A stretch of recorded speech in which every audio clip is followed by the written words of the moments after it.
Hey everybody, welcome back to our channel. Today I'm going to drive you around Charlotte, mostly on the east side, and I'm going to tell you the story of Charlotte's serial killer named Henry Louis Wallace. This was a story I had actually never heard of in my life until I started doing research on true crime in Charlotte, North Carolina, when I got the idea to make this series for our YouTube channel. And I found it very interesting, but I was very touched by the stories of all of his victims. So I'm going to take you to the grave sites of as many of his victims as I can. There are a few who are not buried here in Charlotte, and I won't be going to their cemeteries. But I do want to remember all of the beautiful young girls that he killed and tell you as much as I know about them. I've also picked some flowers out of my backyard to take to the cemetery with me. It's a beautiful day. Let's go talk about Charlotte's serial killer, Henry Louis Wallace. Henry Louis Wallace, also known as the Taco Bell Strangler, is an American serial killer who killed 11 black women in North and South Carolina between the years of 1990 to 1994. Despite having a lifelong interest in true crime, I had never heard of this particular story before I started doing research on crimes that happened specifically in Charlotte, North Carolina for the October True Crime series on our YouTube channel. I was a young child when these murders took place, but I'm truly surprised that I never heard of this case later on as much as I read and watch about true crime. Henry Louis Wallace was born on November 4th, 1965 in Barnwell, South Carolina. He grew up with a single mother who worked long hours in a textile mill. She was verbally abusive and criticized or punished Henry for even the smallest of mistakes. Henry was a cheerleader in high school, a disc jockey after school for the local radio station, and attended several colleges before joining the United States Navy in 1985. He married his high school sweetheart in 1987 at age 22, and he has been described as affable, chatty, bright, well-spoken, a go-getter, and as someone who smiled a lot. But during his time in the Navy, Wallace used several hard drugs, including cocaine. He was served warrants for several burglaries in Washington state and was arrested once for breaking into a hardware store. He was sentenced to 2 years of probation, but failed to show up for most of the mandatory meetings. He was honorably discharged from the Navy in 1988. At the time of his murderous spree, Henry Louis Wallace was between the ages of 25 to 29, and he weighed about 200 pounds. By this point, he had a very long history of using illegal street drugs and committing burglaries to support his habit. Wallace's killings broke up families, stole daughters and sisters from loved ones, and left 7 children without their mothers. On March 8, 1990, Wallace murdered his first victim, 18-year-old Tashonda Bethea, who was a high school student in his hometown of Barnwell, South Carolina. He dumped her body in a lake in Barnwell, and the corpse was not discovered for several weeks, not until April 1st. Wallace was questioned by the police regarding her disappearance and death, but he was never formally charged. He was also questioned about the rape of a 16-year-old Barnwell girl, but was never charged for that either. His marriage fell apart, and he was fired from his job working as a chemical operator. After a burglary of the Barnwell High School and the radio station where he once worked as a disc jockey, he was caught attempting to pawn the valuable items he had stolen. His marriage fell apart, and he decided he needed to relocate and start his life over.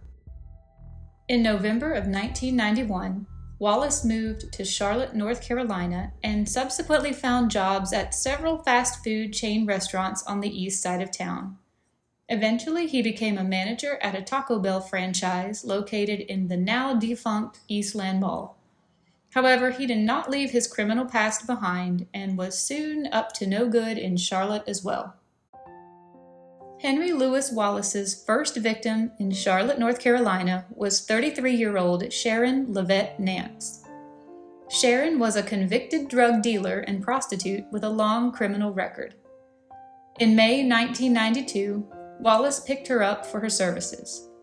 When she asked for payment, he then beat her to death with a rock and dumped her body in the woods by railroad tracks, where she was not found until many days later. Despite her rough life, Sharon's family and friends remember her as a kind and generous woman who had artistic talent for drawing and writing poetry, and she cared deeply for her son.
Wallace's second victim in Charlotte was a 20-year-old woman named Caroline Love. Caroline was a friend and roommate of Wallace's girlfriend at the time, and she was a student in college studying to become a nurse. Caroline was working at the Bojangles on Central Avenue at this time and had disappeared on the evening of June 14, 1992, on her walk home from work. Wallace strangled her to death in her own apartment with a curling iron and dumped her body in a wooded area.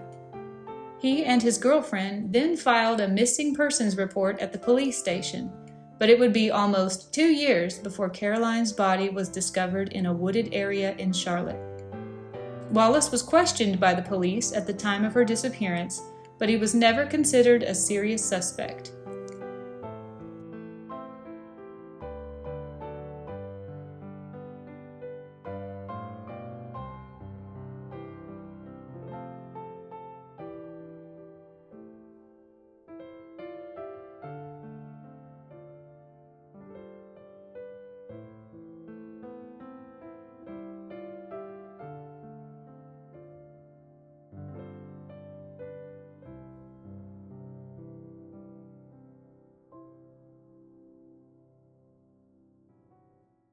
Wallace's third victim in Charlotte was 20-year-old Shauna Hawk. Shauna was described by those who knew her as beautiful, shy and quiet, hardworking, and very unpretentious. Her favorite color was purple. On her ride to her high school junior prom, Shauna had taken off her fake fingernails and threw them out onto Independence Boulevard. She was a student at Central Piedmont Community College studying to become a paralegal and was working night shifts at Taco Bell to help pay for her tuition. She dreamed of a career working for justice and hoped to one day have children as well. Wallace knew Shauna because he was her supervisor at Taco Bell and had even gone out on a date with her once. On February 19, 1993, Wallace raped Shauna and then used his hands to strangle her to death inside her own home. Her body was found later floating in her bathtub. Paramedics tried to resuscitate her with no success. The crime scene had been cleaned of prints, and there was no sign of forced entry. Only a month before she was murdered, Shauna had been babysitting at her neighbor's home when it was burglarized. Her parents filed a police report, and it turns out the burglar was none other than Henry Louis Wallace.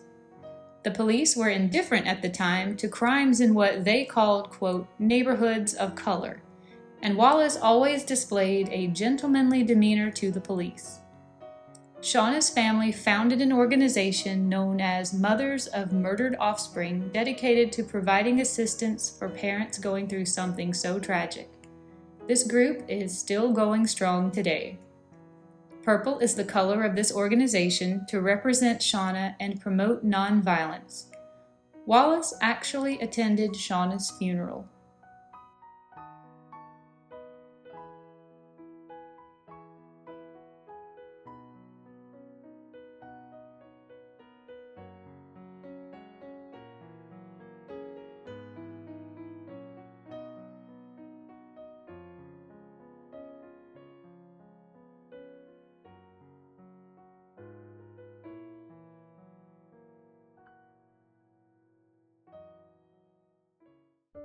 The fourth victim in Charlotte was 24-year-old Audrey Ann Spain. Audrey had come to Charlotte from a small town in South Carolina, hoping to get a career in the computer industry. Meanwhile, she was working as Wallace's manager at Taco Bell. On June 22, 1993, Wallace raped her and then strangled her to death with a shirt and bra inside her own home at the Glen Hollow Apartments. There were no signs of forced entry, and her body wasn't found until 3 days later on June 25th. Audrey is buried in the Silver Star Cemetery in Loris, South Carolina.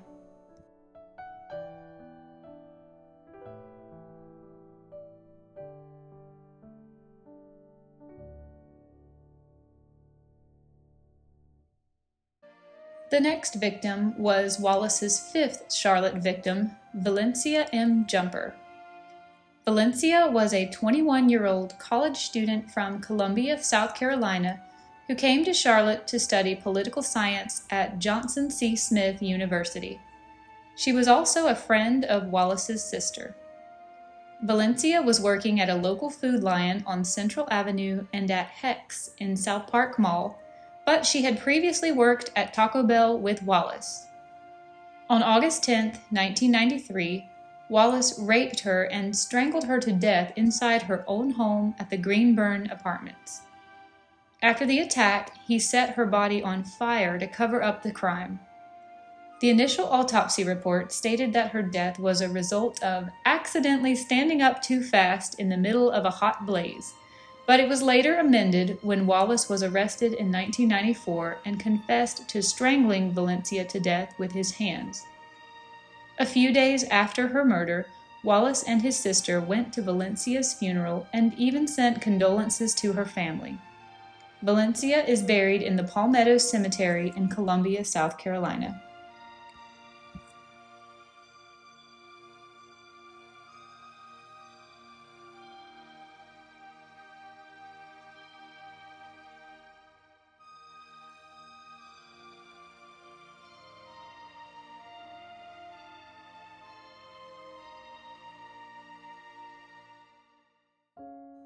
Wallace's sixth victim in Charlotte was 20-year-old Michelle Stinson, a college student from Central Piedmont Community College who was studying to become a graphic artist. Michelle was a friend of Wallace's from Taco Bell and was the mother of 2 young boys. On September 14, 1993, Wallace went to her apartment in Greer Heights and raped Michelle before stabbing her with her own kitchen knives. Sometime later, he strangled her to death in front of her 2 young sons, who were unharmed.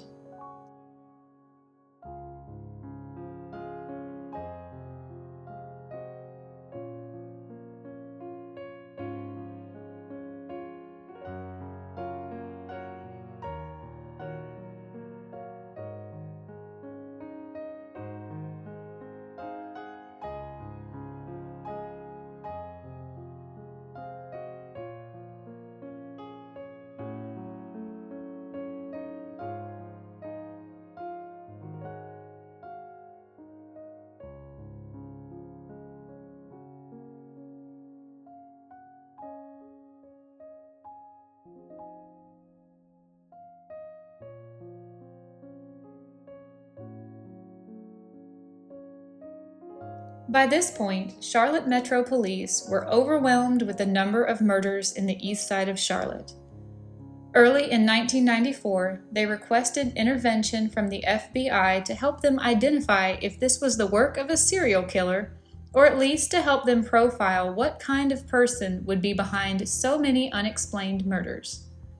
The FBI stepped in briefly, but failed to identify this as a string of murders committed by one single serial killer. They claimed that the murders, quote, did not fit the profile of a serial killer. It was assumed at the time that there must be multiple murderers, most likely black males, who personally knew all of the victims based on evidence that there was no forced entry at many of the crime scenes. The FBI bowed out of the investigation on their assumption that most serial killers are white males who kill strangers. On February 4, 1994, Wallace was arrested for shoplifting, but the police still did not make any connection between him and the murders. On February 19, 1994, Shauna Hawk's mother made a desperate appeal to the public to help her find her daughter's murderer. The very next day, Wallace killed his seventh Charlotte victim, a 25-year-old woman named Vanessa Little Mack. Vanessa was a Charlotte native who had attended Gainesville Business College and was working at Carolina's Medical Center as a discharged patient escort. She was described as beautiful, smart, and bright-eyed. She was the mother of two young daughters, a 7-year-old and a 4-month-old. Wallace knew of Vanessa through Vanessa's sister, who was a co-worker of his at Taco Bell. Wallace told other people that he fell in love with Vanessa the first time he ever saw her, and he possibly had even taken Vanessa out on a date once. He was known to dote on her 4-month-old daughter, Natalia. On February 20th, 1994, Wallace raped Vanessa and strangled her to death with a white shirt inside her West Charlotte apartment in front of 4-month-old Natalia, who was left on a couch nearby. Wallace later attended her funeral.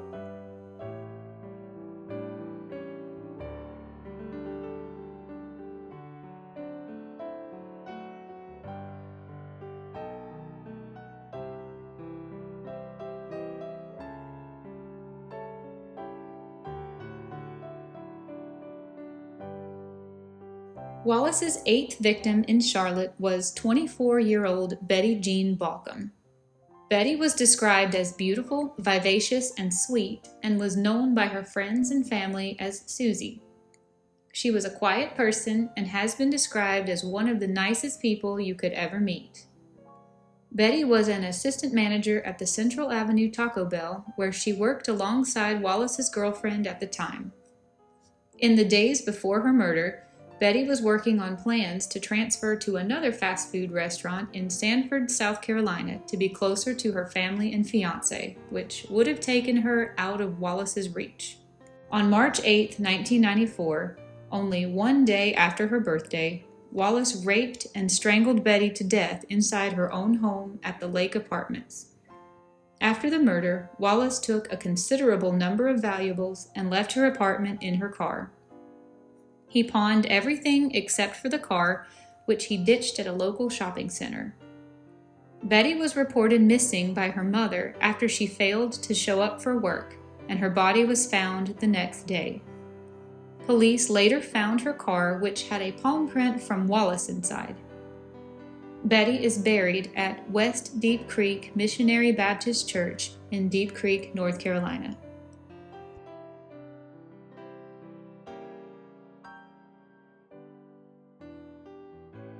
Wallace returned to Betty's apartment complex the next day on March 9, 1994, because he knew about an 18-year-old high school student that lived in the complex named Brandy June Henderson.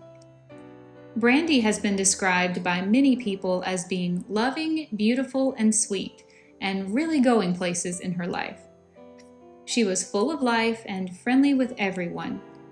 She and her boyfriend had once worked with Wallace at a Golden Corral in 1993, and she was also a friend of one of Wallace's best friends. Brandy had a loving boyfriend of 2 years and had become a mother in 1993 while still finishing high school. Wallace raped Brandy while she clung onto her 10-month-old son, and afterwards he strangled her to death. Wallace told police that he initially gave the baby a bottle and a pacifier to calm him down during the attack, but he later became enraged with the baby's crying and choked him with a towel until the baby went silent. The baby did survive without any permanent brain damage.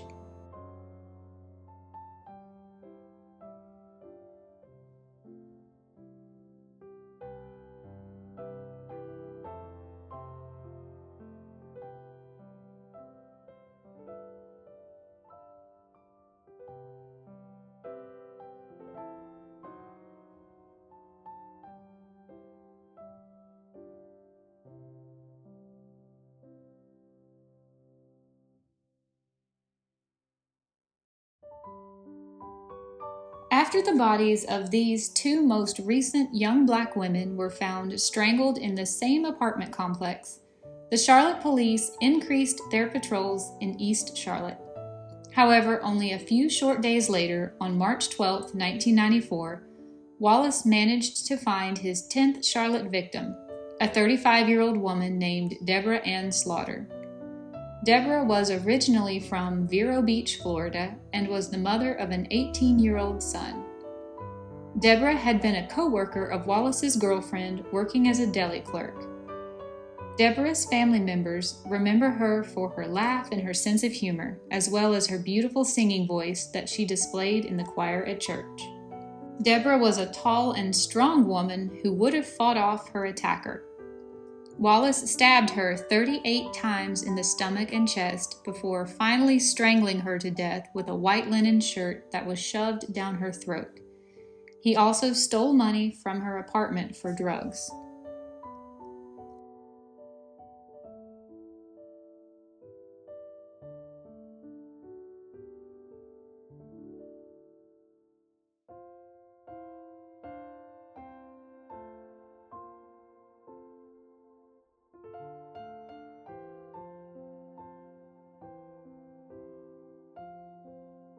CMPD held a meeting to compare notes at this point, and the results of their reports were enlightening. The results indicated that most of the victims did not know each other, had never worked together, had never gone to school together, and had not even frequented the same clubs and social gatherings. However, when the victims' family and friends were asked to list a name of the people with whom each of the victims associated, all of the interviewed family and friends mentioned one name in common: Henry Louis Wallace. Both Shauna Hawk and Audrey Spain had at one time worked at Taco Bell for the same manager, Henry Wallace. Valencia Jumper was a good friend of Wallace's sister. Michelle Stinson would often eat at Taco Bell and chat with Wallace. Vanessa Mack was the sister of one of Wallace's ex-girlfriends. Betty Balcom was a friend of Wallace's current girlfriend. Brandy Henderson was the girlfriend of one of Wallace's friends, who also told police Wallace was prone to visit with Randy while he was at work. Reaching back into the open case of, quote, missing person Caroline Love, detectives now realized that Love had known Wallace also, as she had been a roommate of his girlfriend at the time. The puzzle pieces were finally sliding into place perfectly for Charlotte police to narrow their search in on one specific person. Even more serendipitously, the Charlotte sergeant discovered that there was already an outstanding warrant for the arrest of Henry Louis Wallace because he had failed to appear in court for a recent larceny charge. Charlotte police arrested Wallace on March 13, 1994, after finding him hiding in the bathroom at a friend's apartment in East Charlotte. Wallace had talked just that day of leaving town and returning to Barnwell, South Carolina. Police expected to interrogate him over 3 or 4 murders, but over the course of the next 12 hours, in an overnight interview, Wallace confessed to the murders of 10 Charlotte women and to an 11th murder that he had committed before moving to Charlotte, which was later identified to be the young Tashonda Bethea. Wallace was able to describe in detail the women's appearances, as well as how he knew them and how he had raped, robbed, and murdered each one of them.